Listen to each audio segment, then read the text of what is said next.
엄마 아빠 못 알고 할아버지 할머니 시사님까지 우리 동네 어린이 병원.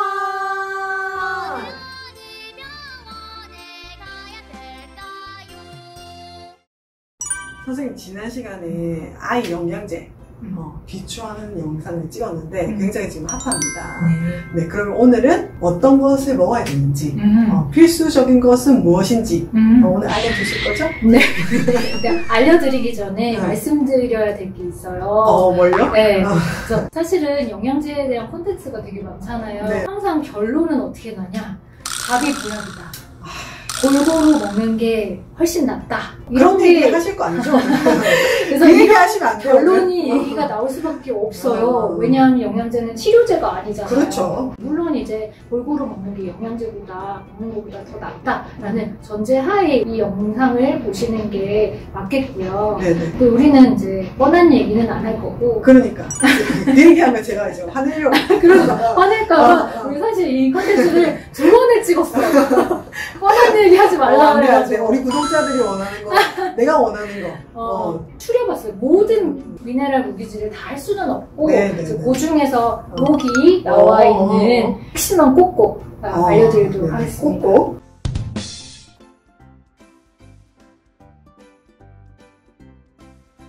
첫 번째, 비타민 D 꼭 먹어야 되나요? 네, 먹어야 됩니다. 오, 하나 건졌어. 하나 건졌어. 비타민 D가 결핍이 되면 성장 발달에도 당연히 문제가 생기고 그 다음에 수면장애도 생길 수 있고 면역 결핍도 생길 수 있어요. 근데 비타민 D는 물론 유제품 계란에도 많이 들어있지만 우리 몸에서 활성화가 잘 되는 그런 형태의 비타민 D는 피부에서 햇빛을 쬐서 합성해서 만들어내거든요. 그렇죠. 최근에 우리나라에서 건강한 아이들을 대상으로 비타민 D 수치를 혈액검사로 측정해본 결과가 있어요. 비타민 D 보충을 안 한 아이들은 비타민 D 레벨이 정상 수치보다 낮았어요. 그리고 보충하고 있는 아이들보다 평균적으로 다 낮았어요. 네. 이런 이유를 토대로 이제 뭐 WHO, AAP 그리고 대한소아과학회에서도 생후 2주부터 비타민 D 같은 경우는 400IU를 보충하게 돼 있고 돌 이후에서는 이제 600IU를 올려서 보충하기를 권고하고 있습니다. 나는 이거 너무 귀찮다라고 하시는 분들도 여름철은 이제 빼먹을 실지언정 겨울철과 봄철에는 특히 봄철에는 조금 더 신경 써서 챙겨 먹이시는 게 어떨까 싶습니다. 근데 이게 이제 비타민 D가 생후 2주부터 먹다 보니까 제형이 거의 애기들 거는 오일 타입으로 많이 나오잖아요. 좀 저 같은 경우는 분유에 이렇게 넣어서 먹이도 하고 어떤 분들은 이제 입에 바로 이렇게 떨어뜨리기도 하던데 이게 뭐 그렇게 먹어도 되는 건지 이게 흡수가 제대로 되는 건지 입에다가 직접 떨어뜨리면 이게 좀 비위생적일 수도 있잖아요. 그래서 그것도 비추고 분유병에다가 넣어서 먹는 경우에는 이게 오일 타입은 분유 이제 그 병에 달라붙는 경우가 있어요. 분유를 먹고 있는 애들은 분유를 이제 입에 물리기 전에 꼭지에다가 떨어뜨려서 바로 먹이시는 방법을 쓰고 모유수유와도 마찬가지로 엄마 젖꼭지에다가 떨어뜨리고 물리시면 되고 이유식 하는 애들은 이유식에다가 넣어서 주셔도 됩니다. 네. 그다음 두 번째, 철분제. 이것도 고민이 많으시죠? 철분. 고기 안 먹는 애들 특히. 철분제는 꼭 먹어야 되나요? 그거는 새로 먹어야 되는 군이 있다. 네네. 철분 결핍이 있으면은 그것도 성장 지연이 있을 수 있고 결핍 있으면 또 자주 깨요 애들이 수면장애가 있을 수 있고 또 제일 중요한 거 IQ 뇌신경 발달에도 관여를 하기 때문에 최종 IQ에도 관여를 하고 있다라는 중요한 영양소라고 봐야 합니다. 보양식을 충분히 먹을 때까지는 이제 완전 모유 수유하는 아이들은 4개월부터 철분 영양제를 같이 먹이는 것을 요새는 추천을 하고 있습니다. 근데 그거를 이제 모든 아이들을 추천하고 있지는 않아서 일단 4개월 때 접종이 있거든요. 그래서 접종을 하러 갈 때 완전 모유 수유하는 친구들은 주치의 선생님과 한번 상의를 해보는 것이 좋겠습니다. 그럼 완전 모유 수유 아닌 분유 수유나 혼합 수유는 필요가 없는 건가요? 가이드라인 라인상으로는 원칙적으로는 필요는 없어요. 근데 6개월 넘어서 이제 고기가 들어가잖아요. 네네. 6개월에 7개월까지는 20g에서 30g 정도 먹어야 되는데 그거를 잘 못 먹고 있거나 보형식으로 빨리빨리 넘어가야 되는데 모유나 분유에만 집착을 한다든지 이유식량이 전혀 늘지 않는 아이들도 있어요. 그래서 그런 친구들은 중후기 이유식 때 한번 이제 철분 영양제를 같이 먹어야 되는지 선생님하고 상의한 다음에 결정하는 게 좋겠습니다. 근데 이 철분제가 제가 알기로 이제 좀 약간 변비를 일으킬 수 있잖아요. 네네. 그래서 그냥 이제 약간 비타민 D처럼 그냥 먹기는 조금 어려울 것 같은데, 그러면은 이 친구들을 다 혈액 검사를 해야만 이게 철결핍인지를 알 수 있는 건가요? 뭐 정확하게 하기 위해서는 혈액 검사를 해야 되겠지만 대부분의 아이들은 증상이나 진찰만으로 이제 처방이 가능하고요. 꼭 혈액 검사를 해야 되는 건 아닙니다. 근데 애매한 경우, 아니면 철분제를 먹었는데 아이가 뭐 증상이 나아지지 않는다든지 그런 이제 특별한 경우에는 혈액 검사를 권유하는 경우도 있습니다. 그러면은 세 번째, 그럼 아연은 꼭 필수적으로 먹어야 하나요? 아닙니다.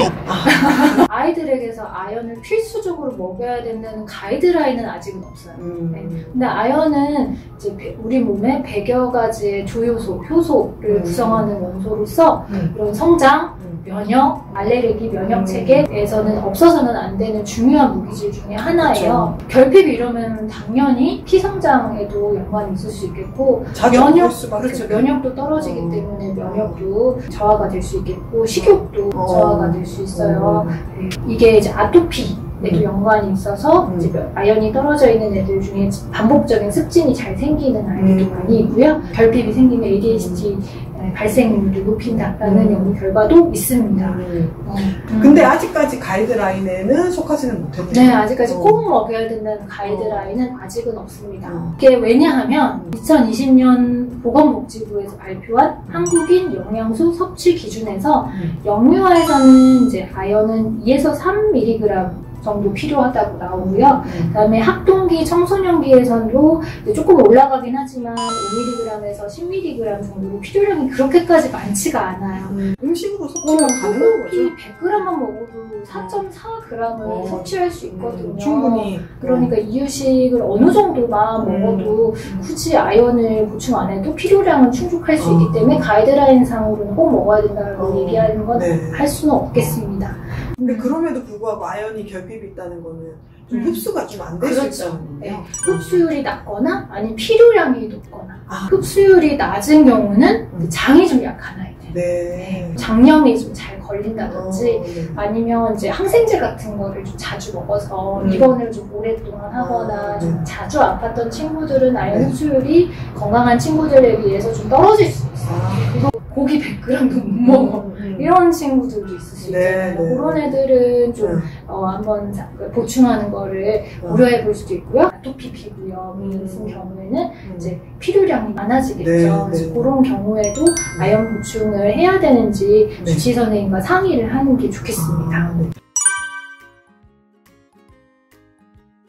그럼 네 번째, 칼슘. 칼슘은 중요하죠. 키 크는 게 중요하죠. 필수겠죠? 아니에요. 이것도 역시 그런 필수라는 가이드라인이 없어요. 우유를 잘 먹어서 그런가? 우유도 안 먹는 애들도 있잖아요. 그래서 필수가 아닌 이유는 칼슘 결핍이 없는 아이를 대상으로 칼슘을 이제 더 많이 먹였을 때 키가 컸다는 근거가 없어요. 성장기의 칼슘 권장 섭취량인데요. 이게 이제 1세에서 5세까지는 그렇게 많지가 않아요. 500에서 600mg. 그리고 이때는 우유를 좀 많이 챙겨 먹잖아요. 근데 이제 학교에 들어가게 되면 물론 학교에서 우유를 신청하면 우유를 주긴 하지만 다른 맛있는 게 너무 잘 안 먹게 돼요.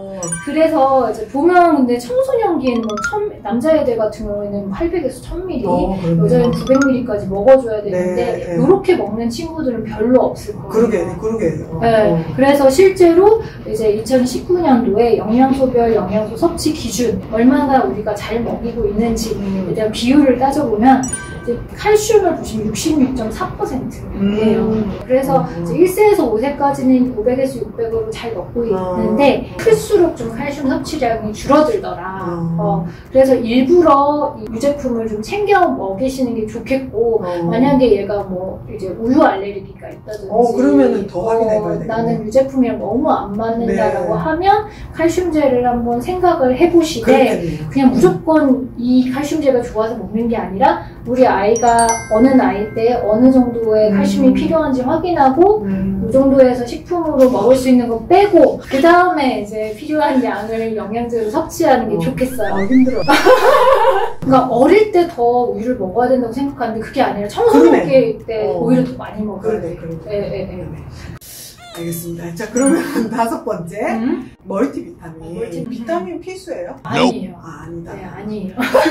근데 지용성, 수용성 비타민은 특히 야채나 과일에 많죠. 네. 그러니까 야채, 과일을 충분히 주스로라도 네. 먹고 있는 친구들은 굳이 먹을 필요가 없는데 이제 야채, 과일을 너무 안 먹는다라고 하면은 한번 생각을 해보시는 게 그렇죠. 좋은데 네. 그러니까 아무거나 사야 되냐? 그건 또 아니죠. 표를 보시면은 지금 비타민 A 같은 경우에는 57.8% 먹고 있는 거예요. 그리고 비타민 C 같은 경우는 73.9%, 그다음 비타민 B군 중에 니아신이라는 비타민 B군은 90%, 엽산은 80% 이렇게 먹고 있어요. 나머지는 100%가 넘어요. 만약에 멀티비타민을 얘가 과일이나 야채를 너무 안 먹어서 먹여야 되겠다 싶으면은 이 4가지 비타민 A, C, 니아신, 그다음 엽산 이 4가지는 충분히 들어가 있는 애를 선택하시는 게 좋겠다. 아, 정말 생각할 게 많네요. 막 브랜드 보고 그러니까. 사지 마시고 그게 아니네. 후기 볼 게 아니네. 그렇지. 저는 이제 브랜드 보는 후기를 보거든. 그 성분을 보고 샀어. 안 먹으면 그만이야.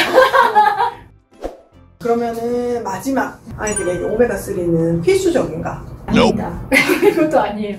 그런 가이드라인이 없다는 거예요. 그렇죠. 결핍이 일어나지 않으면 괜찮다. 그러니까 결핍이 없는 애를 오메가3를 엄청 많이 먹는다고 해서 얘가 머리가 더 좋아지는 건 아니니까. 그렇죠. 그렇다고 또 이게 반대로 가이드라인에 없다고 해서 오메가3가 안 좋은 건 아니죠. 그렇죠. 네. 우리가 오메가3를 먹으려면 몇 가지를 조금 생각을 해봐야 되는데 오메가3 지방산은 여러 형태가 있잖아요. 그 중에 우리 아이 두뇌나 이런 혈행 개선을 위해서 먹으려고 하는 성분은 DHA, EPA 성분만 먹으면 돼요. 그래서 얘를 오메가3라고 광고했는데 오메가3가 1000ml짜리야. 근데 DHA, EPA는 200 들어있어. 이거는 좋은 오메가3가 아닌 거죠. 그렇죠. 비율적으로 좀 따져봐야 돼요. 네, 맞아요. 그리고 그 중에서도 DHA가 이런 이제 시각세포, 뇌신경세포 발달에 굉장히 중요한 역할을 해서 결핍이 되는 경우에는 두뇌 발달에도 그렇고 시각 발달에도 좀 영향을 미칠 수 있다라고 알고 계시면 되겠고요. 근데 이게 왜 필수가 아니냐, 이런 가이드라인이 아직 안 나왔냐 하면 우리나라 음식에 오메가3가 은근히 많대요. 그래서 생선이 제일 많지 않나요? 맞아요. 네. 생선. 생선 좀 많이 먹는 그렇게 우리 저희 할머니가 생선을 그렇게 사오셔. 그래서 국내 섭취 수준은 국제 섭취 기준이랑 비교해봤을 때 지방산의 섭취는 결핍이 우려되지 않는 수준이다라고 이제 나와 있고요. 우리나라가 다른 나라보다 좀 생선을 많이 먹는 것 같긴 해요. 저희가 이렇게 고함량 식품을 30가지 있는데 몰라 이런 걸 먹나요? 근데 사실 이제 그런 애도 있잖아. 생선 너무 싫어요. 그렇죠. 생선 싫어하는 애들 많죠. 일주일에 한 번 먹는 것도 힘들어.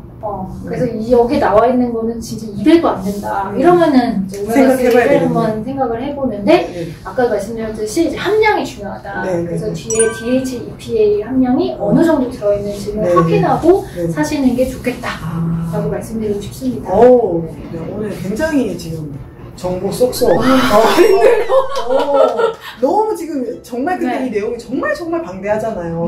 너무 정리가 잘 됐어요. 저처럼 딱 하나만 기억하고 싶으신 분들은 비타민 D. 꼭 유명한 제품 말고 뒤에 함량을 꼭 확인하세요. 우리 아이한테 꼭 이게 필요한 건지 한번 생각해보고 친구 아들이 먹는 거 말고. 아무리 좋은 영양제를 추천드려도 그 아이가 이걸 먹지 않으면 꽝인 거예요. 그래서 맞습니다. 이제 함부로 추천을 하는 건 좀 옳지 않다고 생각해요. 맞아요. 오늘 정말 영상이 유익했고요. 감사했습니다. 다음에 또 봐요. 안녕.